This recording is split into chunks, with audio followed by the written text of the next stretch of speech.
my students and my followers. Today I am here for discussing about some special kind of sentences. Okay, দেখো আমরা যখন বাংলা বাক্যকে translate করি বা বলতে চাই তখন আমাদের এই ধরনের কিছু বাংলা ক্রিয়াপদের উচ্চারণ এসে যাবে। ক্লিয়ার?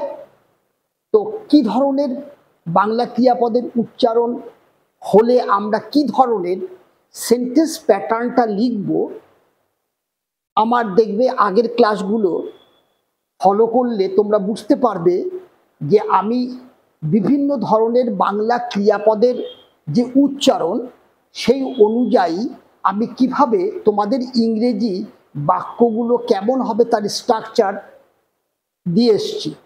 আজকে দেখো আমরা বিশেষ ধরনের বাংলা বাক্য যে উচ্চারণ হয় তার জন্য আমাদের ইংরেজি স্ট্রাকচারটা কেমন হবে। ক্লিয়ার? এবার দেখো আমরা কি কি উচ্চারণ নিয়ে আজকে আলোচনা করছি। দেখো, তে হয় অথবা হওয়ার কথা, তে হতো বা হওয়ার কথা ছিল, তে হবে বা তে হয়েছিল। এই ধরনের তোমরা কিন্তু বাংলা বাক্যকে যখন ট্রান্সলেট করবে, গল্প লিখতে যাবে, লেটার লিখতে যাবে, কিছু কথা বলতে যাবে, এই উচ্চারণ বিশিষ্ট বাংলা বাক্যের গঠন তোমাদের সামনে এসে দাঁড়াবে। তখন তাদেরকে কত সহজে তোমরা ইংরেজিতে কনভার্ট করবে, দ্যাট ইজ ট্রান্সলেট করবে। This are the OS I am going to discuss today, isn't it? তাহলে দেখো আমি আজকে কি কি উচ্চারণ নিয়ে আলোচনা করছি। যে একটা বাংলা বাক্যে তে হয় উচ্চারণটা থাকতে পারে। যেমন মনে করো আমাকে প্রতিদিন মাঠে যেতে হয়, তে হয় উচ্চারণে চলে আসলো। Clear?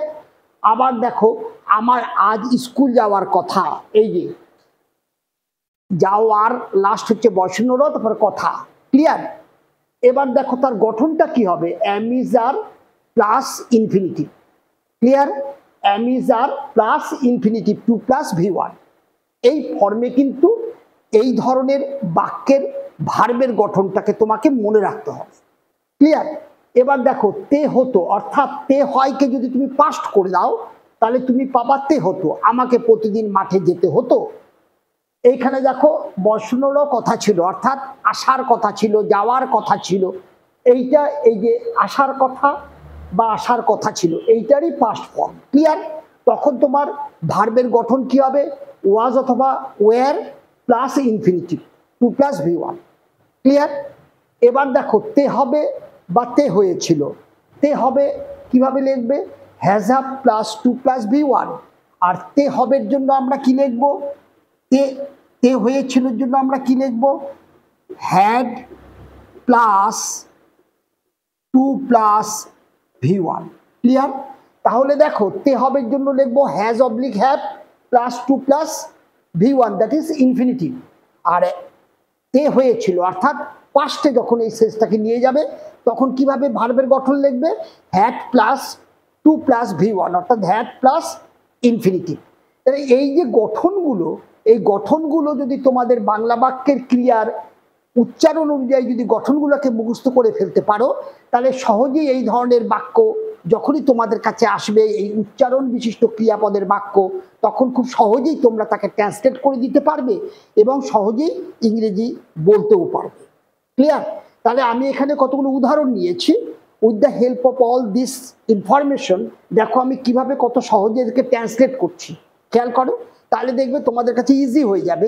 when you go to use whatever you have already learned from there, when you go to use in your practical activity, that is translation from Bengali to English, that will be clear to you. এখন দেখো আমাকে রোজ বাজার যেতে হয়, এই জায়গাটার দিকে তাকাও, এই যে তে হয়। ক্লিয়ার? এইটুকু জায়গার দিকে তাকাও, তে হয়। তাহলে এই ধরনের বাক্য আমাদের খুব সহজেই চলে আসবে।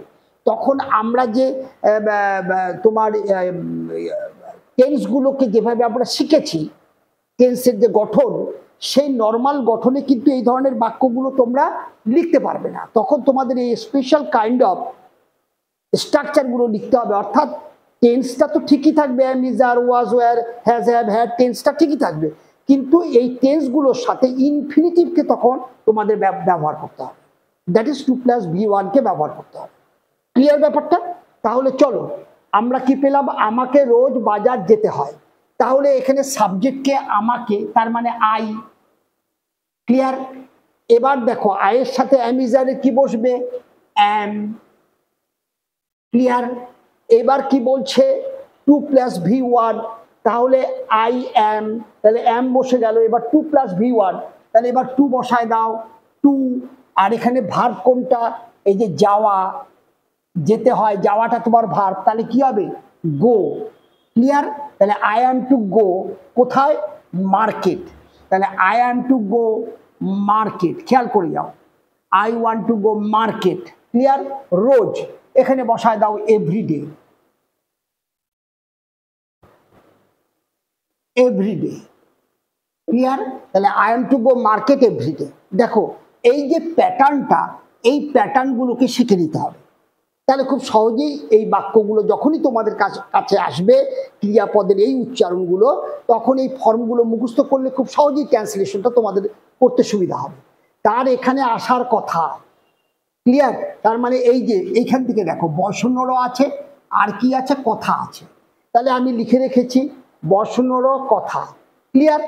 এইখানটায় ভার্বটা এখানে আসা আছে, এটা যাওয়া হতে পারে, নেওয়া হতে পারে, হোয়াটসএভার, কিন্তু সেই ভার্বের বর্ষণরর সাথে যদি কথা থাকে, যাওয়ার কথা, আসার কথা, নেওয়ার কথা, দেওয়ার কথা, ঠিক আছে, তখনই তোমাদেরকে এই সেম প্যাটার্নে বাক্যটাকে বানাতে হবে। তাহলে চলো তার এখানে আসার কথা, তাহলে আমি লিখছি, দেখো হি, হি এর সাথে ইজ হবে, তারপরে টু হবে, তারপরে আসা কাম হবে V1। ক্লিয়ার ব্যাপারটা? এই যে ইনফিনিটিভ অংশটা, ঠিক আছে। তাহলে he is to come here, এখানটায়। ক্লিয়ার? তার এখানে আসার কথা, তাহলে he has to come here. Clear? দেখো কত সহজে হয়ে যাচ্ছে। এবার চলো তাকে সকালে উঠতে হতো, অর্থাৎ তে হতোতে চলে আসো, এই যে দেখো তে হতো উচ্চারণটা। ক্লিয়ার? তাহলে আমরা এখানে পেয়ে গেছি তে হতো, তার মানে এইটারই পাস্ট ফর্ম তে হতো, তার মানে ওয়াজ অবলিক ওয়্যার 2+V1।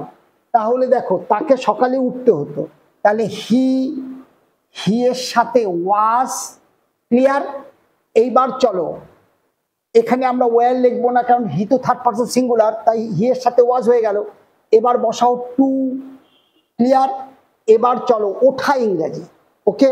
তাহলে গেট, গেট আপ মানে ওঠা, গ্রুপ ভার্ব, তাহলে আমি এখানে গেট আপ করে দিতে পারি, এটা V1, তাহলে 2+V1, এটাকে আমরা V1 বলবো।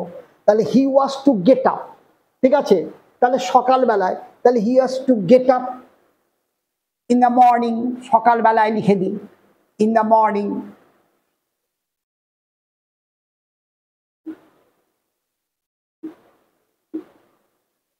হয়ে গেল।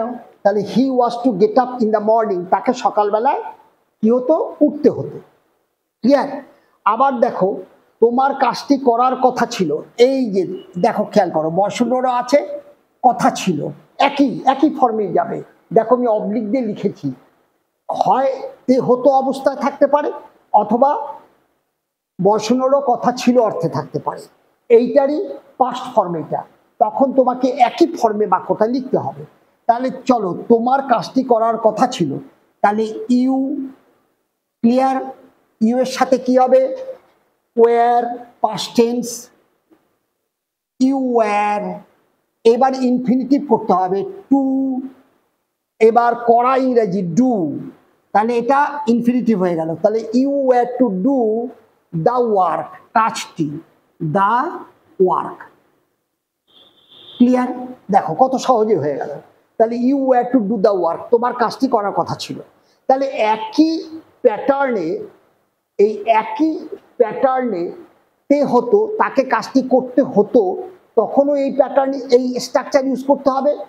তার কাজটি করার কথা ছিল, এই একই ভার্বের স্ট্রাকচারে তোমাদের বাক্যটা গঠন করতে হবে। ক্লিয়ার? এবার দেখো 5 নম্বরটা দেখো, ভারতকে ম্যাচটি জিততে হবে। এবার আমরা চলে গেলাম তে হবে উচ্চারণ। উচ্চারণগুলো দেখো, ক্রিয়াপদের বাংলা বাক্যে ক্রিয়াপদের উচ্চারণগুলো ইম্পর্টেন্ট, সেই উচ্চারণ অনুযায়ী তুমি টেন্স করবা, ভয়েস করবা। ক্লিয়ার? ইন্টারোগেটিভ করবা, নেগেটিভ করবা, বিভিন্ন ভার্বের যে স্ট্রাকচারগুলো আমি দিয়ে দিচ্ছি, কোন উচ্চারণে কোন স্ট্রাকচার, সেগুলোকে যদি ফলো করে করে এগিয়ে যাও, প্র্যাকটিসটা করো, তাহলে খুব সহজে তোমাদের ইংরেজিটা কিন্তু ক্লিয়ার হয়ে যাবে। ক্লিয়ার? তাহলে দেখো, ভারতকে ম্যাচটি জিততে হবে, এখানে তে হবে আছে, তাহলে তে হবে করলে এই ফর্মে যেতে হবে। এক একটা উচ্চারণে এক একটা ফর্ম আমি দিয়ে দিয়েছি। তে হবেতে কি হবে? এইটা হবে, তাই না? তে হবেতে এই ফর্মটা ইউজ করতে হবে, তে হবে। ক্লিয়ার? তাহলে দেখো, ভারতকে ম্যাচটি জিততে হবে, তাহলে ভারত, ইন্ডিয়া, ইন্ডিয়া, ইন্ডিয়ার সাথে আমার হ্যাজ হবে, India third person singular, has. এইবার কি করতে হবে? টু, এবার জেতা ইংরাজি উইন। ক্লিয়ার? তাহলে এটা ইনফিনিটিভ ইউজ করলাম, টু প্লাস V1, তাহলে India has to win the match. দেখো কত সুন্দরভাবে, কত সহজে শিখে ফেলছো। শুধু উচ্চারণ দেখো এবং উচ্চারণ অনুযায়ী ভার্বের স্ট্রাকচারগুলোকে মুখস্থ করে নাও, তাহলে দেখবে ইংরেজির একটা বড় অংশকে খুব সহজে তোমরা জেনে নিতে পারবে, শিখে নিতে পারবে। ট্রান্সলেশন করা বা বলতে গেলে এগুলো কিন্তু খুব important. If you don't know them, then you can't speak in English and you can't translate from Bengali to English, isn't it? They are very important to know. Okay, তাহলে এবার দেখো, অমিতকে স্কুল যেতে হয়েছিল, এখানে আমরা কি পেলাম? তে হয়েছিল, অর্থাৎ তে হবে কে পাস্ট করলে তে হয়েছিল। তাহলে তে হয়েছিল জন্য আমি কি লিখেছি? তে হয়েছিল উচ্চারণে ভার্বের structure, just has have K past করে দাও হ্যাড, আর এটা 2 প্লাস V1ই থাকবে। ক্লিয়ার? তাহলে দেখো, অমিতকে স্কুল যেতে হয়েছিল, তাহলে লিখে দিই অমিত, অমিত, অমিতের সাথে হ্যাড, এবার টু, এবার গো, এটাকে আমরা ইনফিনিটিভ লিখে দিলাম 2 প্লাস V1। তাহলে অমিত হ্যাড টু গো কোথায়? To school.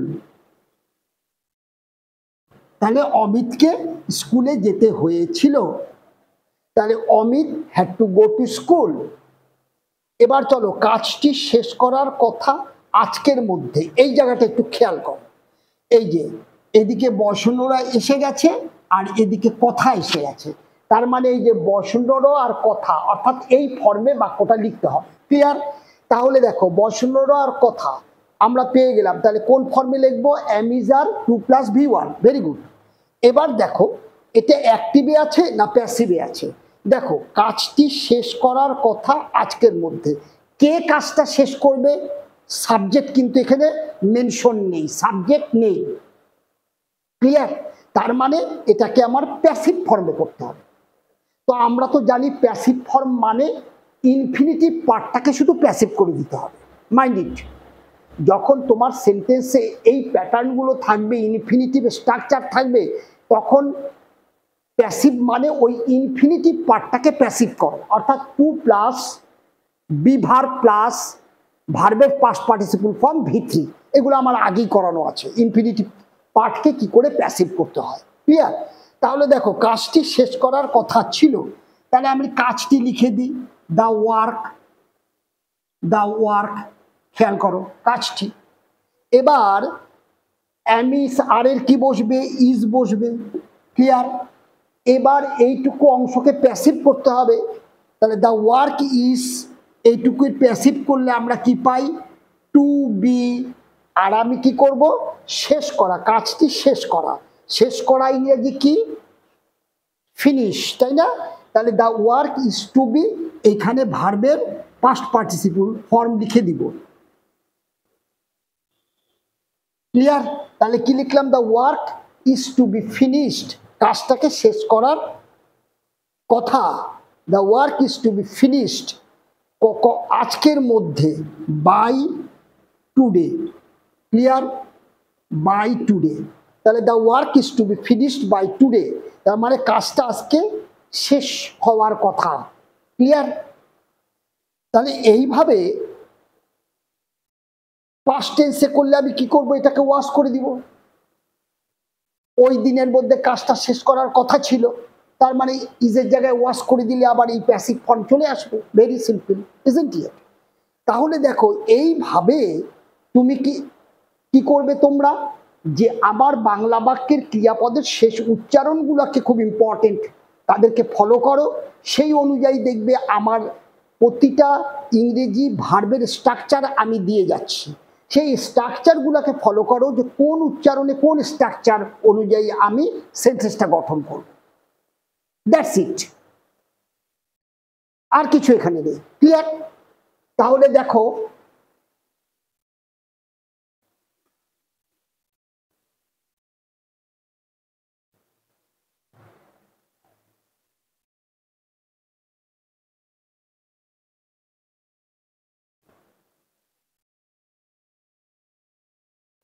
দেখো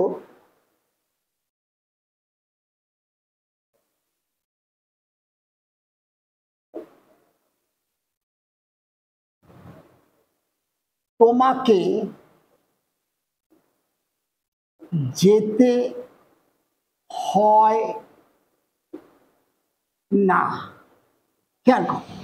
অর্থাৎ এই যে তে হয়, এই অংশটাকে দেখো, তে হয়। ক্লিয়ার?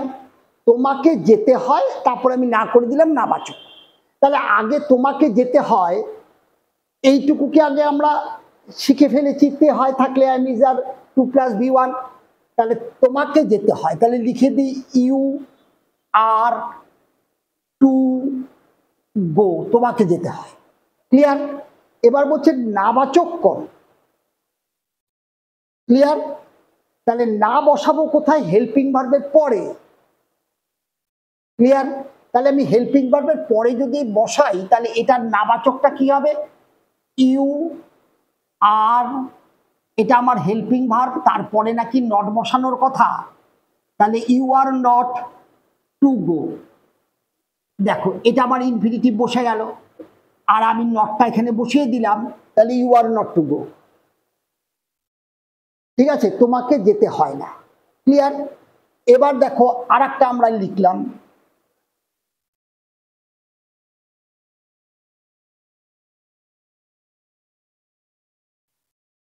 আমাকে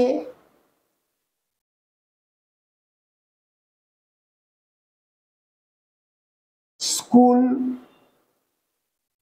যেতে হবে না। খেয়াল করো, তাহলে তে হবে উচ্চারণটা আমরা আগেই শিখেছি। কি আছে? তে হবের জন্য হ্যাজ অবলিক হ্যাভ 2 + V1, এটা আমাদের আগেই শেখা আছে। তাহলে চলো আয়ের সাথে কি হবে? Have to go. খেয়াল করতে থাকো, I have to go school, I have to go school. Clear? I have to go school, তার মানে আমাকে স্কুল যেতে হবে। কিন্তু এখানে আমার না আছে, যেতে হবে না, আমাকে স্কুল যেতে হবে না। ক্লিয়ার? তাহলে না আছে, এটাকে না করব কিভাবে? আমরা জানি নট শব্দ দিয়ে না করব। এই নটটা আমার বসবে কোথায়? হেল্পিং ভার্ব আর মেন ভার্বের মাঝখানে। Mind it. ক্লিয়ার? তাহলে এইটাকে আমার এখন, এটা তো আমার মেন ভার্ব হিসেবে আছে, তাই না? এটা আমার কাছে মেন ভার্ব। ক্লিয়ার? এই মেন ভার্বটা আমাকে ভেঙে হেল্পিং ভার্ব আনতে হবে। Mind it. আমি আমার অনেক ক্লাসে দেখিয়েছি, যখন বাক্যে হেল্পিং ভার্ব থাকে না, এটা আমাদের মেন ভার্ব এখানে আছে, কারণ এইখানটায় আমাদের অন্য কোনো ভার্ব নেই, সেই জন্য এটা আমার মেন ভার্ব। আর এটা তো ভার্ব নয়, আগেই বলেছি, এটাকে আমরা বলি ইনফিনিটিভ, এটা নাউনের কাজ করে। তাহলে এটা আমার মেন ভার্ব। মেন ভার্ব হ্যাভকে ভাঙলে কি আসে? হ্যাভকে যদি ভাঙো তাহলে হ্যাভকে ভাঙলে আসবে ডু, আর এদিকে কি আসবে? হ্যাভ। এটা আমার V1 আর এটা আমার হেল্পিং ভার্ব। ক্লিয়ার? এই ভাঙাগুলো কি করে? মেন ভার্ব থাকলে, যদি বাক্যে হেল্পিং ভার্ব না থাকে, আর তুমি যদি ইন্টারোগেটিভ বা নেগেটিভ বাক্য করতে চাও, তখন তোমার হেল্পিং ভার্ব জানতেই হবে। তখন মেন ভার্বকে কি করে ভাঙতে হয় সেটা আমি আগেই দেখিয়েছি। তাহলে এইখানটায় আমার নাবাচকে আমি কি করে দিব? আই ডু, এটা আমার হেল্পিং ভার্ব, এখান থেকে নিয়ে আসলাম ভেঙে, তাহলে আই ডু নট হ্যাভ, আর এটা আমার আনচেঞ্জ থাকবে, টু গো স্কুল।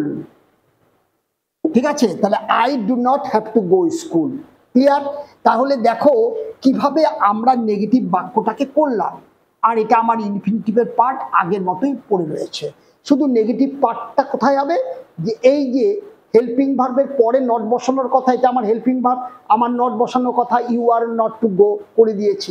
আর এইখানটায় আমার হ্যাভটা আমার মেন ভার্ব আছে, একে ভেঙে আমার হেল্পিং ভার্ব আনতে হলো I do not have to go school. Isn't it? এইভাবে তোমাদের কিন্তু অ্যাফার্মেটিভ নেগেটিভ সেন্টেন্সগুলোকে করে নিতে হবে। ক্লিয়ার? একই ফর্মে কিভাবে করতে হয় দেখো। তারপরে দেখো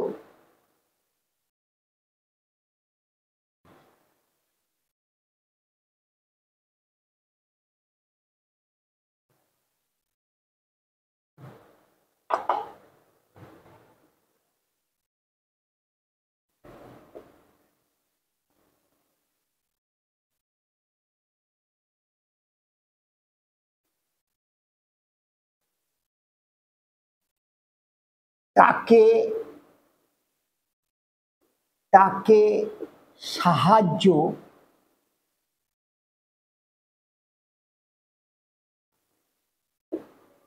করতে হয়েছিল। দেখো তাহলে কি লিখলাম, তাকে সাহায্য করতে হয়েছিল।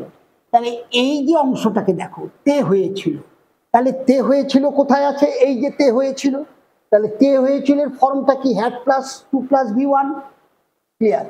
এবার দেখো তাকে সাহায্য করতে হয়েছিল, তাহলে কে সাহায্য করেছিল, সাবজেক্ট নেই। কে সাহায্য করেছিল, সাবজেক্ট নেই। তাহলে সাবজেক্ট যদি না থাকে তাহলে আমরা কি করব, প্যাসিভ করব। তাহলে আমি বলছি যখনই দেখবে তোমার ভার্ব স্ট্রাকচারে ইনফিনিটিভ বসে আছে, তাহলে তখন তার প্যাসিভ করতে গেলে ইনফিনিটিভ স্ট্রাকচারটাকেই প্যাসিভ করতে হবে। ক্লিয়ার? তাহলে চলো, তাকে হি এর সাথে আমার তে হয়েছিল, হ্যাড হবে, তাহলে হি হ্যাড। ক্লিয়ার? এইবার আমার এই অংশটাকে প্যাসিভ করতে বলছি, তাহলে he had to be helped. তাহলে he had to be helped. Clear? মানে তাকে সাহায্য করতে হয়েছিল, he had to be helped. তাহলে এইভাবে তোমাকে প্যাসিভ সেন্টেন্সগুলো করতে হবে। কখন প্যাসিভ করবে, যখন দেখবে যে বাক্যের সাবজেক্ট নেই, কে কাজটা করছে নেই, তার মানে সেটা প্যাসিভ। আর এক্ষেত্রে যখনই দেখবে তোমার ভার্বের স্ট্রাকচারে ইনফিনিটিভ বসে আছে, এদেরকে আমরা কি বলবো, এদেরকে আমরা বলবো ইনফিনিটিভ, তাই না? ইনফিনিটিভ, এদেরকে বলবো আমরা ইনফিনিটিভ। তাহলে ভার্বের স্ট্রাকচারে যখনই দেখবে ইনফিনিটিভ আছে, তখন তার প্যাসিভ ওই ইনফিনিটিভ পার্টটাকেই প্যাসিভ করতে হবে। ইনফিনিটিভ পার্টের প্যাসিভ ফর্ম কি আগেই বলেছি, to plus be plus V three. Clear ব্যাপারটা? Passive form. তার মানে টু প্লাস ভি ওয়ান এর যে প্যাসিভ ফর্মটা, এটা দেখবে আমার আগেই করানো আছে, সেটা কি হবে, to plus be verb plus ভার্বের পার্টিসিপল ফর্ম। তাহলে এইটা যদি আমরা শিখে নিতে পারি, তাহলে এই ধরনের বাক্যগুলো কত সহজে দেখো আমরা ট্রান্সলেট করে নিতে পারছি। ক্লিয়ার ব্যাপারটা? তাহলে এইভাবে তোমরা ব্যাপারগুলোকে ফলো আপ করো। আচ্ছা দেখো, তাকে সাহায্য করতে হয়েছিল। এইবার যদি আমি প্রশ্ন করি তাকে কি সাহায্য করতে হয়েছিল, আমি যদি এই কথাটা লিখি এইভাবে, তাকে কি সাহায্য করতে হয়েছিল, করতে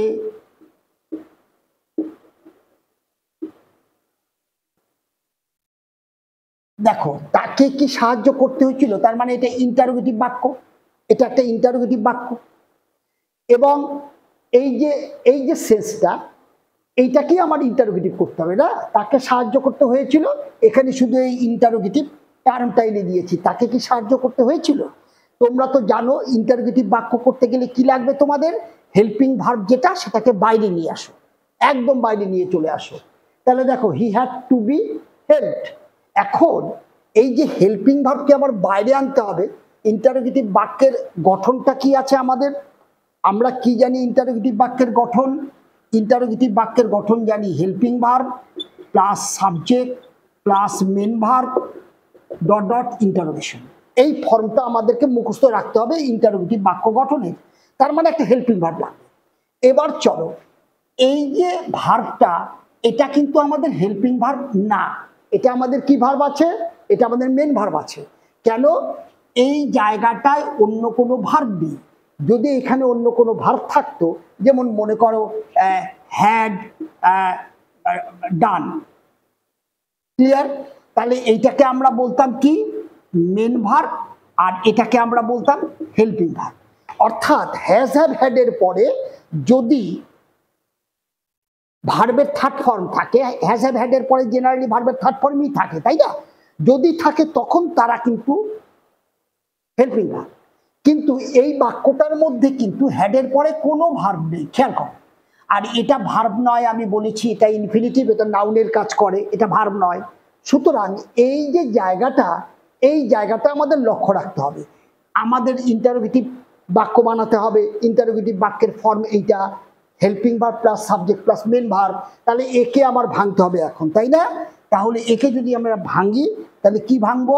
হ্যাডকে তুমি যদি ভাঙো, এর হেল্পিং ভার্ব যদি পেতে চাও, তাহলে এদিকে হয়ে যাবে ডিড আর এদিকে হয়ে যাবে মূল ভার্ব হ্যাড। ক্লিয়ার? তাহলে হ্যাভ আর ডিড মিলে হ্যাড হয়, এটা আমাদের মেন ভার্ব, এইটা আমাদের তখন হেল্পিং ভার্ব। তাহলে একে আমার বাইরে আনতে হবে। তাহলে চলো, ডিড, ক্লিয়ার, এবার সাবজেক্ট বসাও হি, ক্লিয়ার। এবার দেখো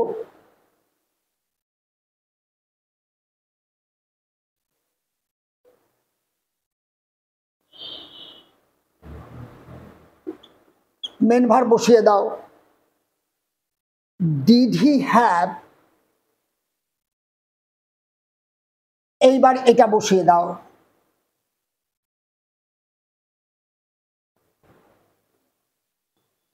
টু বি হেল্পড। তার মানে তাকে কি সাহায্য করা হয়েছিল? Did he have to be helped, clear? তাহলে এই ফর্মে তোমাদের কিন্তু বাক্যগুলোকে সাজিয়ে সাজিয়ে করতে হবে, ক্লিয়ার? তাহলে দেখো এখন এই যে এই জায়গাটায় খেয়াল করো, এটা আমার থার্ড পারসন সিঙ্গুলার, ক্লিয়ার? তাহলে ডিড এদিকে চলে আসলো আর এদিকে মূল ভার্ব হ্যাভ, কিন্তু এখানে হি আছে বলে এখানে হ্যাজ হবে না, কিন্তু কারণ এই ভার্বটার সাথে এই ভার্বের সম্পর্ক আছে। অ্যাকচুয়ালি এই বাক্যটা কি, হি হ্যাড টু বি হেল্পড, ঠিক আছে? তাহলে he had to be helped মানে তাকে সাহায্য করা হয়েছিল। আর তাকে কি সাহায্য করা হয়েছিল? জাস্ট হেল্পিং ভার্বটাকে বাইরে আনো, did he have to be helped, তখন কিন্তু হি এর পরে হ্যাজ হবে না। ক্লিয়ার ব্যাপারটা? এই জায়গাগুলোকে লক্ষ্য রেখে বাক্যগুলোকে গঠন করা শেখো, তাহলে দেখবে কত সহজে তোমাদের কাছে ইজি হয়ে যাচ্ছে। ক্লিয়ার ব্যাপারটা? তাহলে আজকে ক্লাসটা এখানে শেষ করছি। ফলো করো, চ্যানেলটাকে লাইক করো, as because the channel is yours completely, that's why you have responsibility, you have the duty to grow the channel, isn't it? So like it, share it. Thank you.